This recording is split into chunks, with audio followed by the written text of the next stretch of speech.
Halo pemirsa, apa kabar Anda? Senang sekali hari ini kami dapat kembali menjumpai Anda dalam program Tatap Muka. Kali ini Tatap Muka kita langsung berada di Barimba, Kapuas Hilir, Kabupaten Kapuas.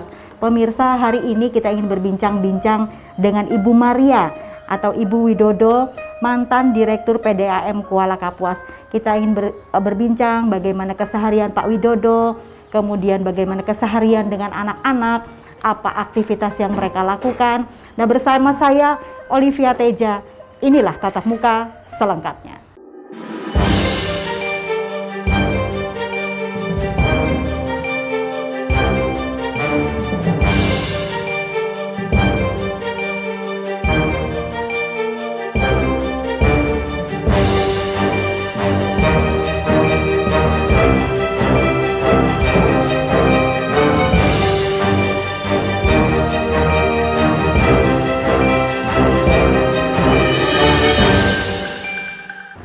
Ibu, kita pengen ngobrol, Bu. Bagaimana sih sebenarnya keseharian Pak Wid itu sendiri? Saya sapa Ibu Maria atau Ibu Widodo? Kayaknya Ibu Widodo aja ya? Enggak. Nah, Ibu bisa bercerita seperti apa sih Bapak itu orangnya, kesehariannya dengan keluarga, dengan anak-anak itu seperti apa? Pak Widodo orangnya pendiam, ramah, baik hati, sama lingkungan dengan masyarakat. Seharian dia ke kebun, nanam padi, bersih-bersih kebun, mengatur rumah bersama anak, bersama istri. Itulah seharian dia.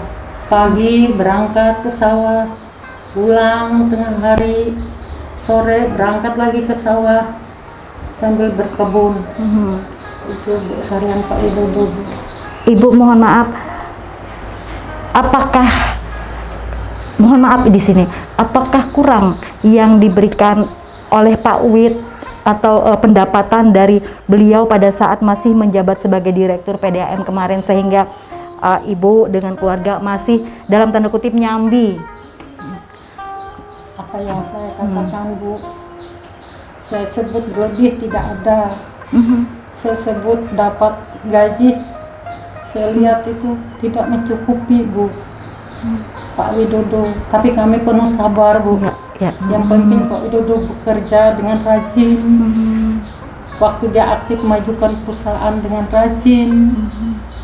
Kami penuh dengan sabar, Bu. Supaya perusahaan itu lebih maju. Itulah yang saya tahu, Bu, Pak Widodo. Kalau Pak Wid sendiri, setahu Ibu berapa lama, Bu, sudah mengabdi di PDAM sebelum Bapak menjabat sebagai seorang direktur? Dari tahun 84 dia bekerja di PDAM. Sampai tahun 2018 bulan Oktober. Selama sekian tahun ini, Ya. tetap yang melakukan kayak tadi berkebun. Iya, berkebun, pulang kerja. Hasilnya itu, Bu, hasil kebun yang selama ini Ibu dan Bapak garap bersama anak-anak itu dijual atau seperti apa, Bu? Kalau padi ada lebihnya dijual untuk mencukupi bayar listrik. Oke. Apa aja, Bu, yang ditanam dengan Bapak, kemudian lahannya di dekat rumah atau ada lahan sendiri, Bu? Lahannya jauh dari rumah sekitar 500 meter. 500 meter dari rumah lahannya. Jadi di tempat itu ditanam padi, kemudian nanam sayur.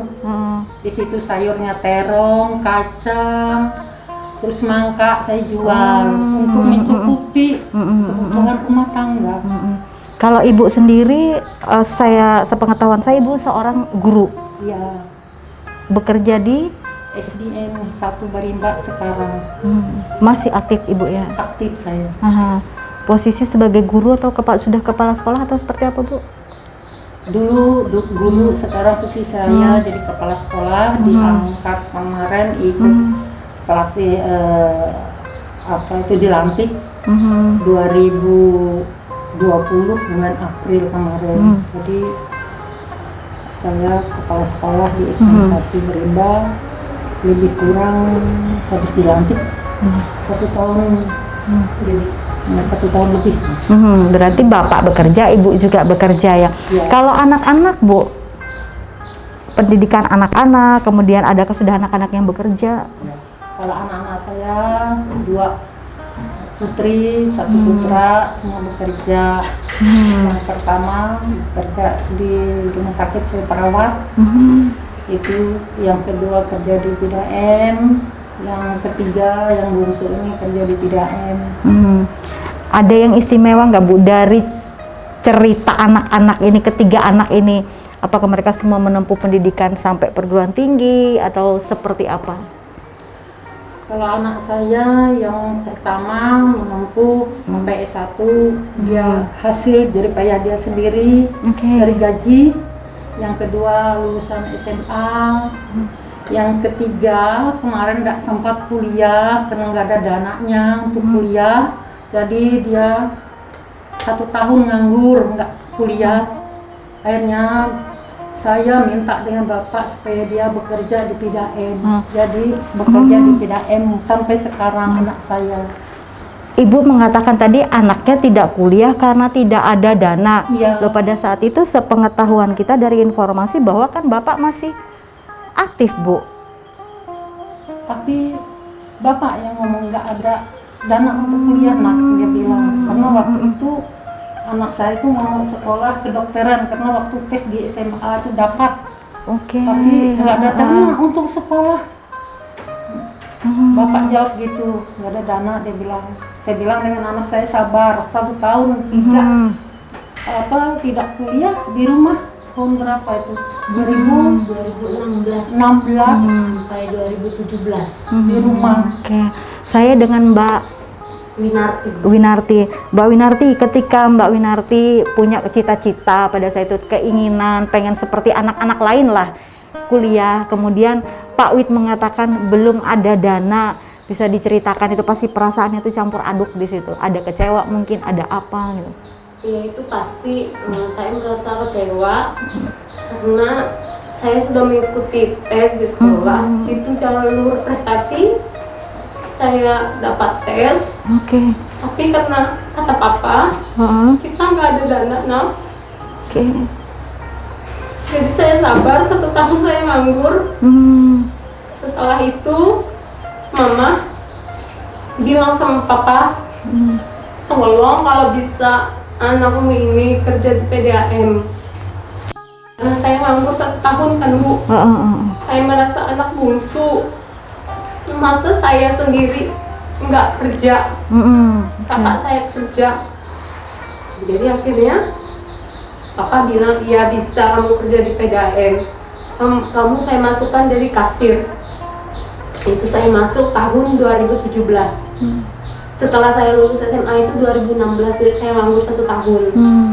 Setelah itu karena saya punya penghasilan sendiri, saya punya gaji, mulai bulan April kalau nggak salah saya mengikuti penerimaan kuliah di STIE Kapuas, Sekolah Tinggi Ilmu Ekonomi di Kapuas. Jadi sampai sekarang saya sudah kuliah, ini sedang menyusun proposal dengan gaji saya sendiri, saya bayar biaya kuliah.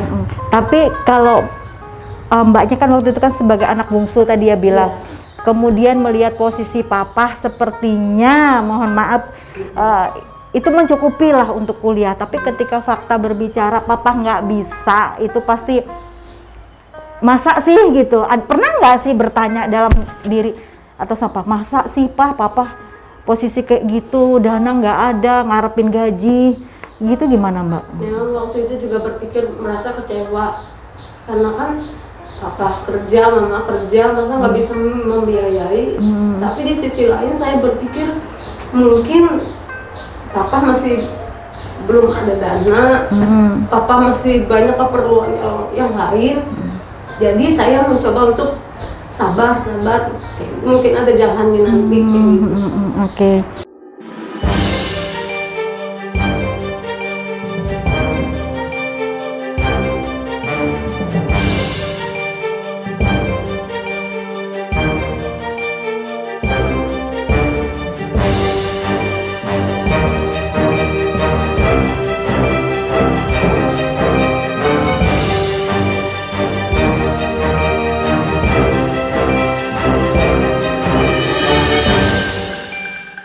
saya kembali ke Ibu.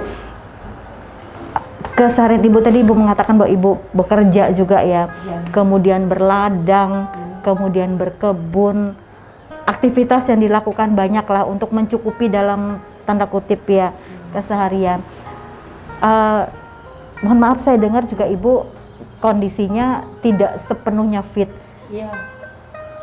Untuk biaya pengobatan selama ini Bu, kalau boleh tahu? Kalau untuk pengobatan dari hasil sertifikasi saya berobat, dari gaji sertifikasi saya berobat. Pertama kali Ibu mendapat atau mendengar kabar kalau Bapak seperti ini gimana? Sakitlah hati saya, sakit luar biasa Bu, tapi saya berdiam diri, tidak berbagi dengan orang nanti, tapi berbagi dengan anak. Nah, bapakmu sudah begini, saya harus kerja kuat, ini anak-anak, saya bilang gitu. Sama bapakmu jadi direktur, saya nggak pernah melihat apa-apa hasilnya. Saya bilang gitu. Kendaraan saya beli sendiri dari hasil sertifikasi saya untuk saya mengajar. Mobil nggak punya, saya bilang gitu aja. Kalian harus siap menerima kenyataan. Saya bilang gitu dengan anak-anak.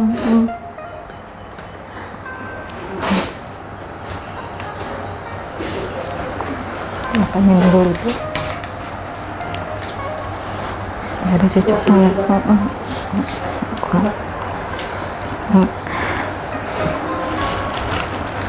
Mohon maaf Ibu, kami tidak bermaksud mengorek luka itu.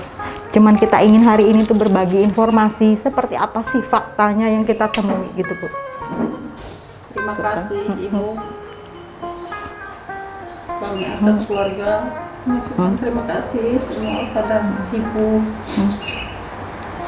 jurnalistik.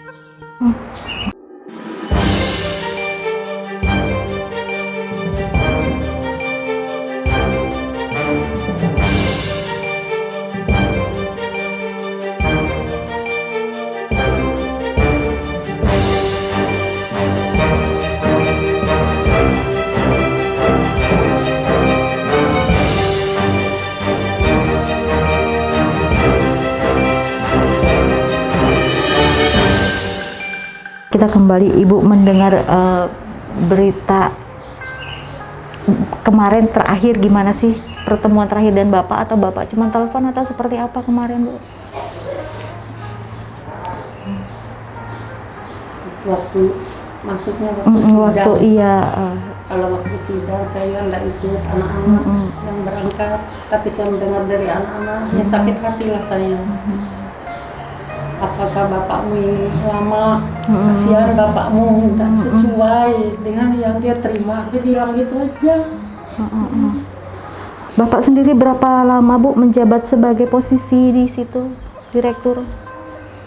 Lebih kurang 4 tahun ya, lebih kurang 4 tahun Bu, dari tahun 2014 sampai 2018 bulan Oktober.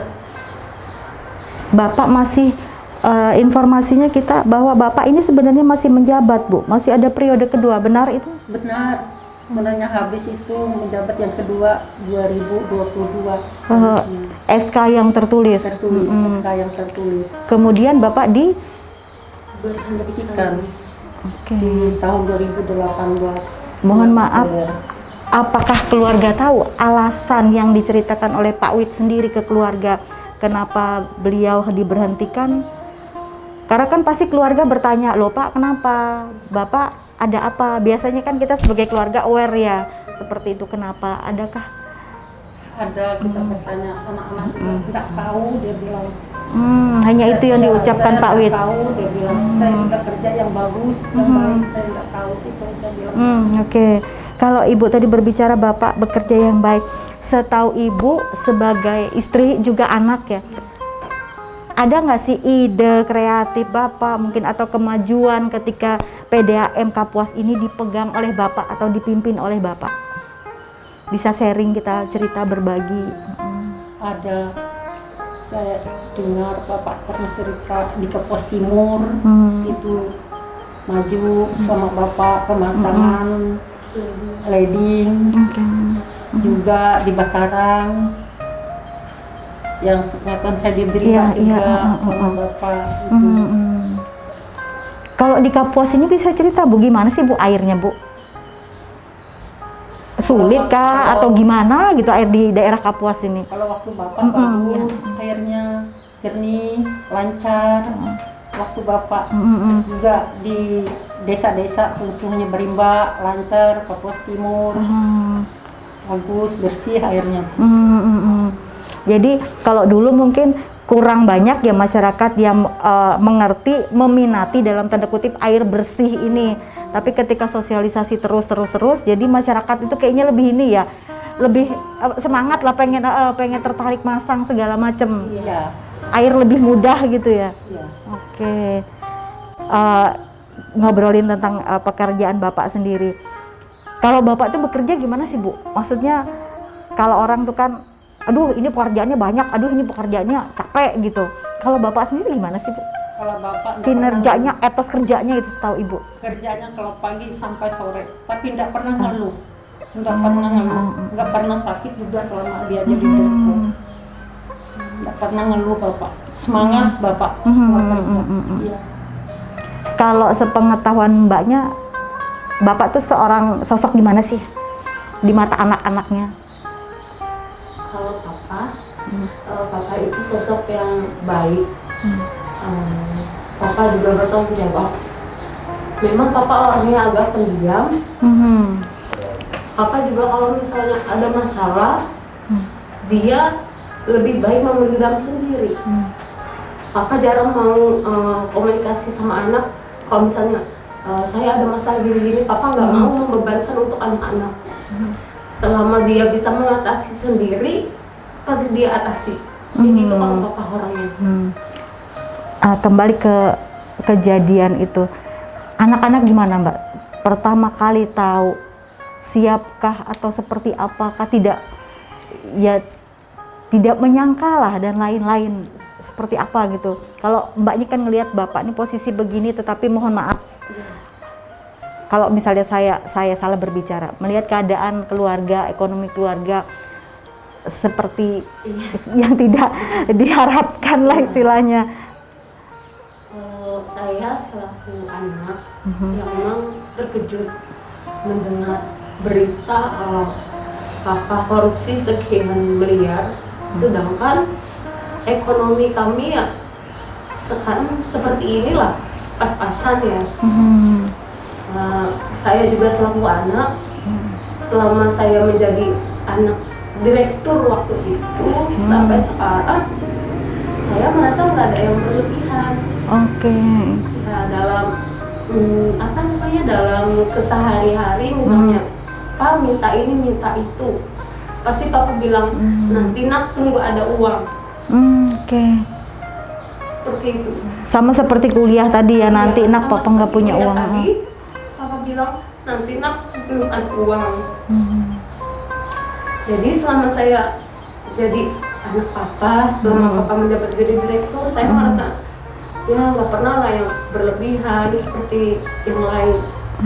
Jadi apa-apa yang saya mau mungkin saya beli pakai gaji saya sendiri. Oke. Seperti itu. Sampai hari ini berapa lama sudah Bapak nggak di rumah, nggak kumpul keluarga? Kurang lebih 2 bulan. Papa waktu itu Januari ada panggilan, bulan Januari tanggal 19 ada panggilan, terus tanggal 20 Januari Papa berangkat. Di situ kami nggak tahu kalau Papa menyerahkan diri, kami nggak tahu. Cuma sorenya Papa ada telepon, Papa bilang, nak suruh mama sama kakakmu ke Palangka, saya ditahan, kata gitu. Kami terkejut lah, soalnya kan sebelum Papa berangkat pagi tanggal 20, Papa nggak ada bilang kalau saya ditahan, Papa nggak ada bilang. Papa cuma bilang saya ada dapat panggilan. Ternyata di situ Papa menyerahkan diri. Mungkin supaya kasusnya ini cepat selesai, semuanya cepat terbongkar, mana yang baiknya, mana yang buruknya, mungkin seperti itu.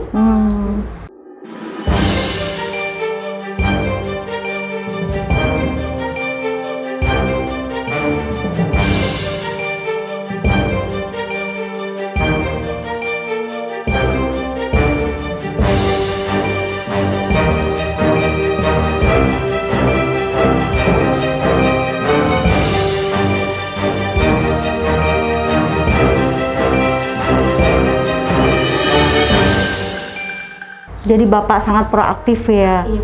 setahu keluarga Iya. sendiri. Oke, Bu, kalau Ibu sendiri ya, mohon maaf dengan kasus Bapak seperti ini, apa pesan Bapak ke anak-anak, ke Ibu juga? Kalau pesan Bapak, kalian harus siap katanya. Itu terus mah kamu harus jaga anak itu. Ya seperti biasa dia bilang, iya Pak, saya cuma berdoa Bu ya, semua kasus Bapak ini cepat diringankan, kasihan Amin. Bapak. Itu aja pesan saya Bu. Kami harus siap Bu menerima ini semuanya. Saya sekarang bekerja jadi bapak, jadi ibu, jadi nenek, sambil bekerja di sawah Bu. Jadi kegiatan saya pagi bekerja di sekolah, sore sawah nanam padi, sambil berkebun sedikit-sedikit supaya tidak beli sayur. Itu aja yang saya sampaikan Bu. Kalau untuk lingkungan sekitar Mbak, sepengetahuan Ibu juga Mbaknya gimana sih? Tetangga melihat Baik, uh, kalau melihat kita itu nggak ada. Ya, tapi sebagian pasti ada lah Bu ya, yang omongan miring. Karena kasus Bapak ini kan yang pasti semua orang tahu. iya. Cuma banyak yang bilang, oh sabar. Karena mereka juga bisa melihat apabila kehidupan kami yang sehari-hari kita seperti apa, mereka bisa melihat.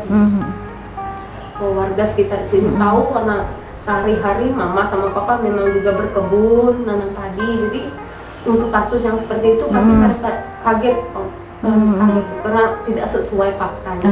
Seperti itu. Tapi kayak tetangga tuh masih memberikan support Iya. kepada keluarga ini. Iya. Karena mereka, ya, Ibu bilang tadi Bapak juga sudah lama jadi RT ya sebelumnya ya.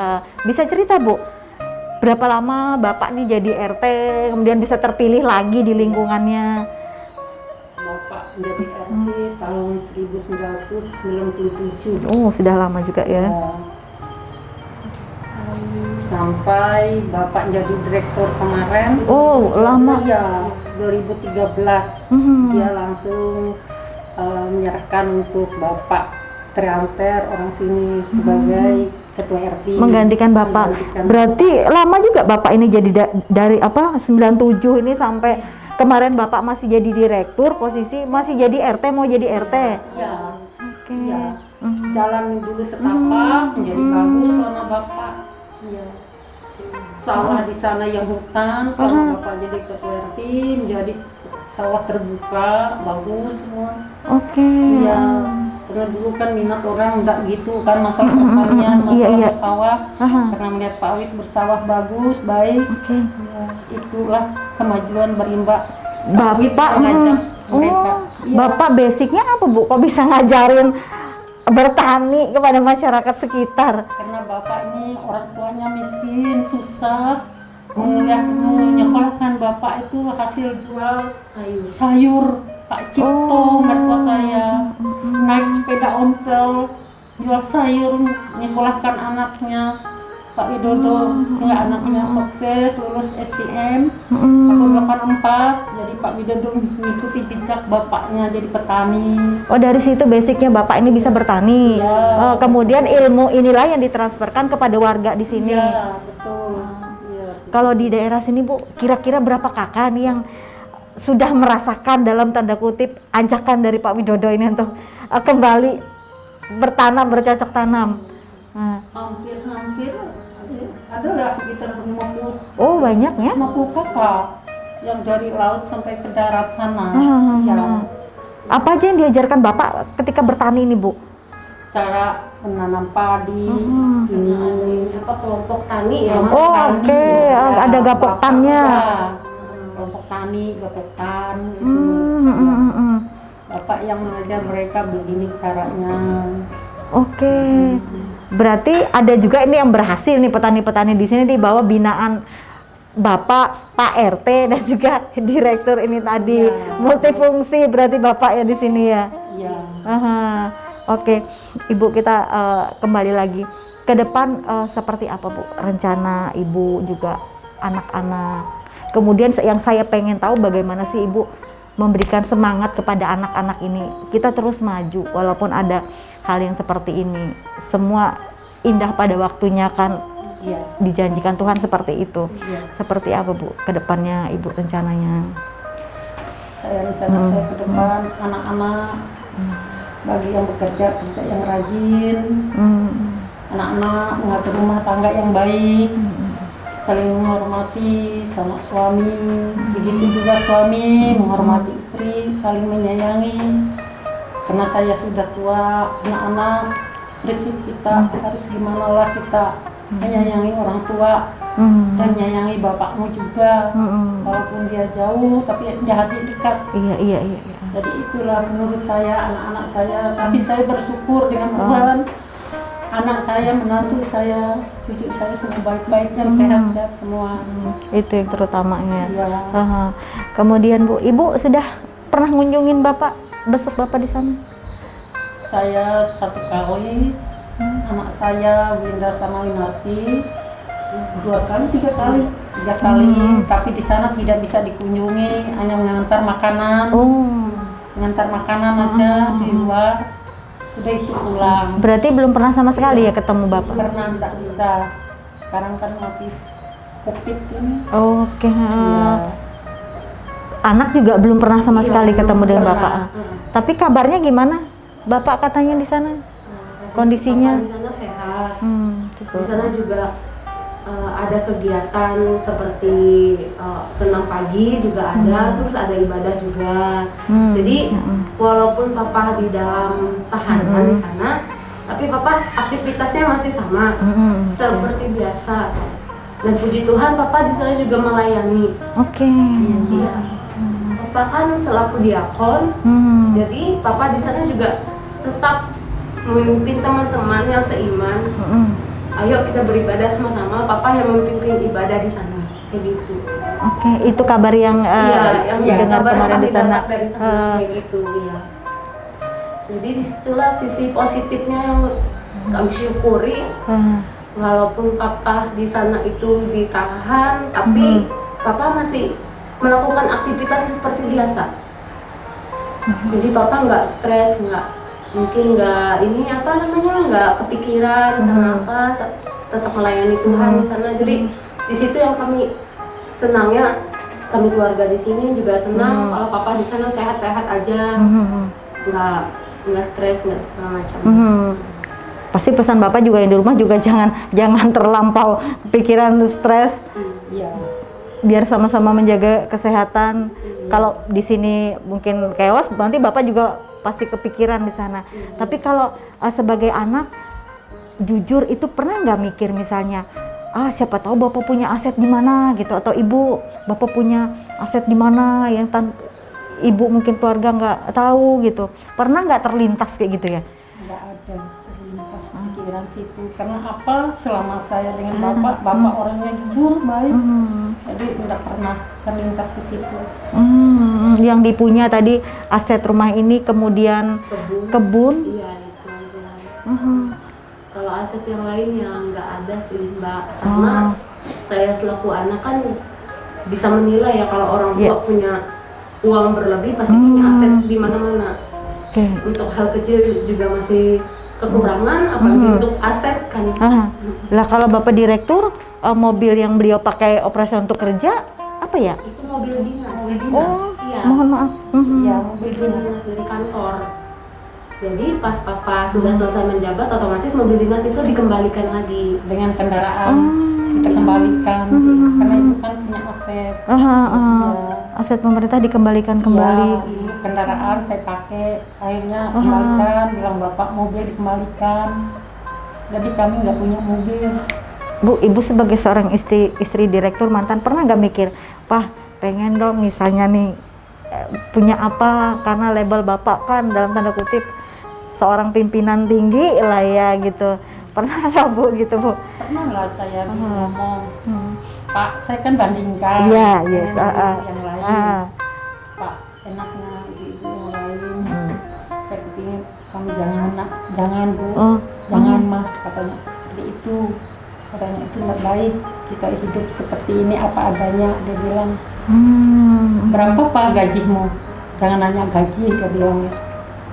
Oh. Saya nggak tahu berapa gaji Bapak selama jadi direktur, nggak tahu saya. Karena ngelihat keseharian Bapak seperti itu ya, dan fakta yang ada keseharian ini. Ya, saya menanya, mau tanya, takut. Soalnya kan ibu kan sebagai istri juga mikir, kan Bapak posisinya bagus nih, masa ya saya masih ke kebun. Iya. Kan gitu Bu, katanya masih ke kebun, masih nyangkul juga, masih ngajar juga. Iya, betul. Karena kan jujur-jujur sebagai wanita kan juga ada Iya. terbersit ke situ gitu loh. Tapi itu yang dibilang Bapak Ibu ya. Iya. Jangan mah katanya. Kalau lihat orang katanya, kita hidup sederhana apa adanya. Bersyukur kita kerja, dia bilang gitu. Oke. Kemudian Bu, kita ngobrol-ngobrol lagi. Balik ke ini lagi, aktivitas keseharian. Terakhir selain Ibu tadi berkebun dan lain sebagainya, anak-anak supportnya ke mamah, ke papa apa gimana? Jadi kan kita keluarga ini kan saling menguatkan. Pasti saya selaku anak, saya selalu bilang sama mama harus kuat. Karena kalau mama nggak kuat, pasti papa di sana juga kepikiran. Dan syukurlah, saya bersyukur mama selaku ibu, mama selalu kuat. Mama selain dia ngajar, dia tetap berkebun, tanam padi, masih tetap bertanggung jawab sama anaknya. Walaupun anaknya sudah bekerja, mama masih mau menafkahi kami, memberikan kami makan dari hasil kebun sendiri. Jadi itulah yang kami syukuri. Kami selalu bilang sama mama harus kuat, mama jangan sedih, mama punya anak-anak yang selalu menjaga mama, menemani mama. Disitulah. Ibu, harapan Ibu terakhir Bu untuk keadaan kayak gini untuk Bapak juga apa Bu? Saya minta Bapak itu jangan ditahan lama. Harapan saya, siang saya sakit-sakit. Selama ini saya bilang anak-anak jangan bilang saya sakit. Jadi harapan saya minta bantulah Bapak. Ringan-ringannya jangan lama Bapak ditahan, karena Bapak saya tahu nggak bersalah.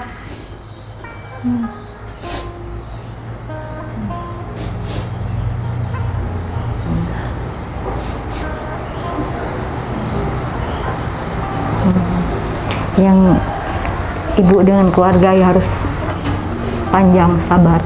Iya. Pasti segala sesuatunya endingnya nanti baik, pasti rencana Tuhan kan. Kita percaya Tuhan turut campur tangan dalam setiap problem kita. Ibu dan keluarga, Terima kasih Ibu. saya mohon maaf sebesar-besarnya, bukan bermaksud kami mengulik kesedihan Ibu dan keluarga, tetapi kita ingin berbagi. Kita sama-sama saling menguatkan. Sekali lagi saya mohon maaf, dan saya juga berterima kasih sudah memberikan kami waktu untuk berbincang hari ini. Terima kasih. Tetap kuat untuk keluarga. Support kita juga, dukungan kita, doa kita juga buat keluarga. Terus sehat Ibu, terus sehat Mbak. Salam kami juga buat Bapak. Pemirsa, demikianlah akhir perbincangan kami pada hari ini. Kita berbincang-bincang dengan keluarga Bapak Widodo, kita berbincang-bincang dengan Ibu Maria dan juga anaknya. Inilah keseharian mereka. Akhir kata, saya Olivia Teja bersama teman-teman yang bertugas pada hari ini dari Barimba Kabupaten Kapuas, Hilir Kabupaten Kapuas, pamit undur diri dari hadapan Anda dan sampai jumpa.